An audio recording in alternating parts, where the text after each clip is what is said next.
Hello viewers, thank you for tuning in to this session on options basics. And what I'll be discussing today is what is an option. During this session, I'll define what is an option. I'll give an example of an option from real estate, and we'll discuss the option contract characteristics. First off, what is an option? An option is simply an agreement. It's a contract between a buyer and a seller. You have to have two parties, one buyer, one seller, and the agreement you make is essentially to perform the terms of agreement depending on the results of the price movement of a chosen underlying asset. We can compare an option contract to, say, an earnest money contract, like one that you would sign when purchasing a home.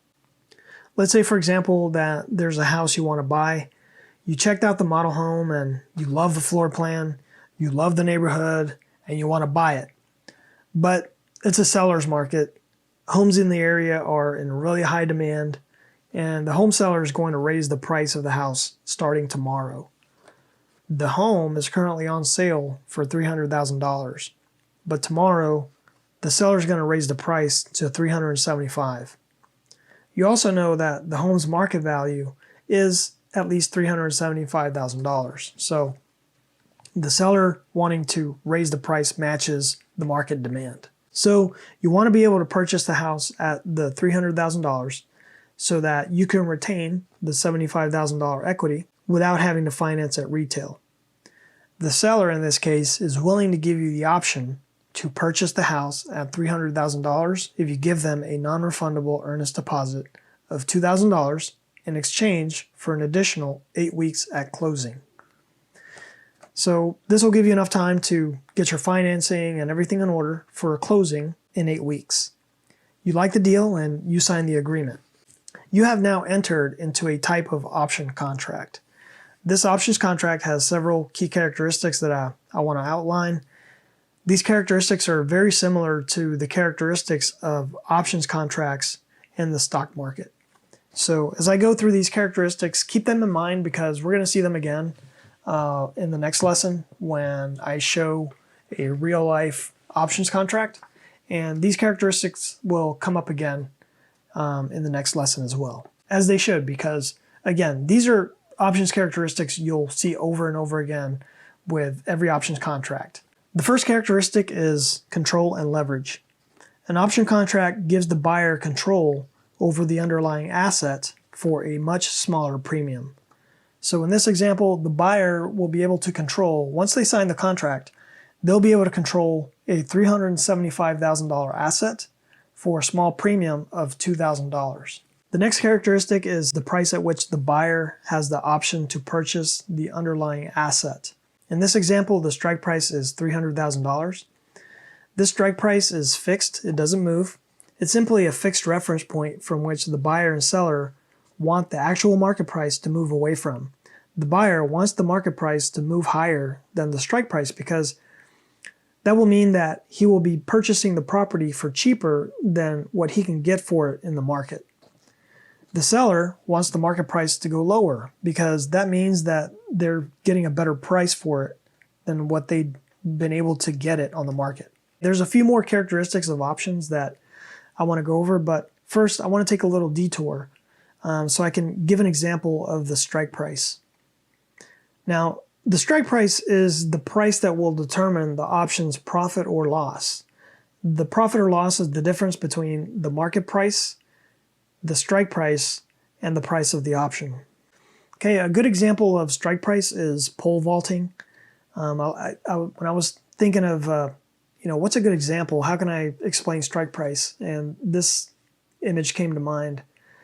The strike price is like the horizontal bar on a pole vaulting frame. Strike price is kind of like this horizontal bar here on this pole vaulting frame. The strike price is the bar you set and determines the price from which the market price will be measured from when the option expires or when you exercise the option. Like the horizontal bar, the strike price doesn't move. It's the bar from which you measure the price movement. Let's look at this P&L profile chart.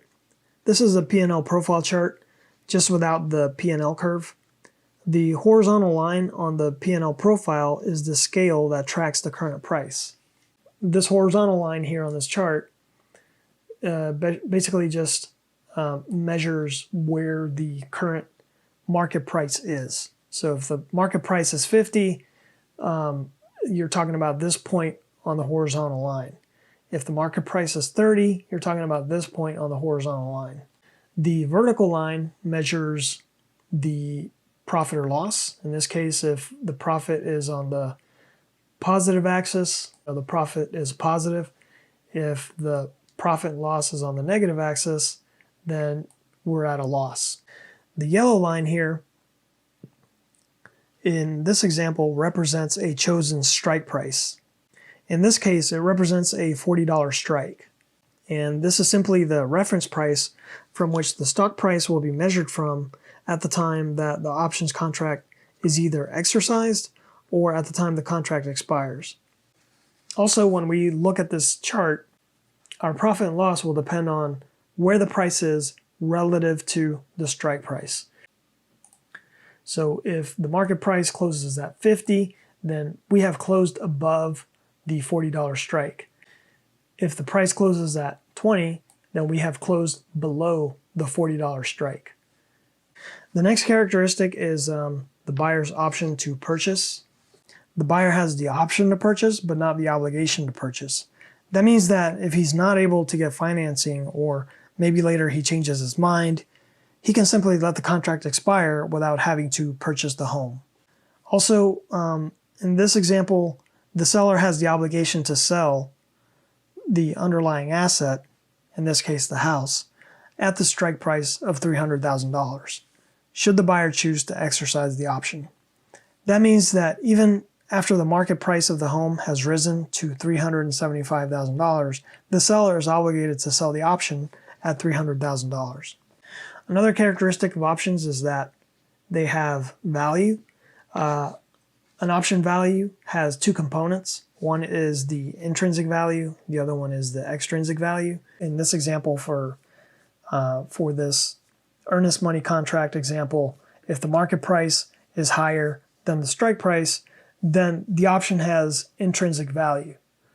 The other component is extrinsic value. For illustration purposes, we'll say that this earnest money contract is transferable.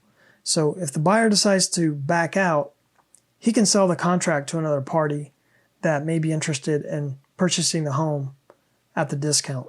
The extrinsic value can also be thought of as the time value of the option, and that time value of the option is at its peak at the beginning of the cycle, and as the contract approaches contract expiration, that extrinsic value decays to zero.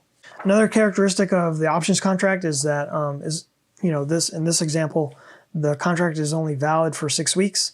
At the end of the 6 weeks, the contract will expire, and the buyer and seller will have to have executed the contract based on the terms of agreement. In this case, the buyer has either the option to purchase the home at the $300 strike, or he can just let it expire and decide not to execute it. So the option has an expiration date. Okay, so in summary, I've discussed what is an option. An option is an agreement between a buyer and a seller to execute the terms based on the price of the underlying stock at the time the contract is exercised or at the time the contract expires. I gave an example of an option contract along with some of the characteristics. You can think of an option contract like an earnest money contract. An option contract gives the option trader leverage with minimized risk.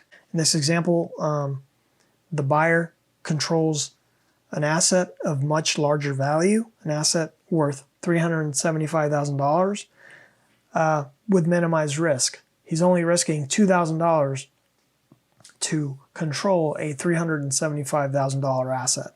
An option has a strike price. This is the price from which the profit or loss will be determined. An option contract has an expiration date. The option's value is based on two components, intrinsic and extrinsic value. The option has intrinsic value when the market price is higher than the strike price.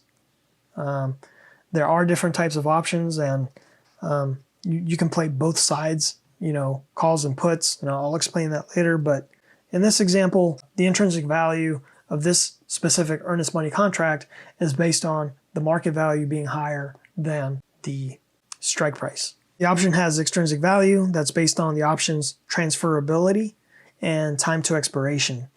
Extrinsic value decays and gets smaller until there's no extrinsic value at the time of expiration. That's an options contract in a nutshell. I hope that this has been helpful to get an understanding, the basic understanding of what is an option contract. In the next session, I'll go over these options characteristics by looking at a real options example from the Thinkorswim trading platform. So stay tuned. Thank you for watching, and please stay tuned for the next video.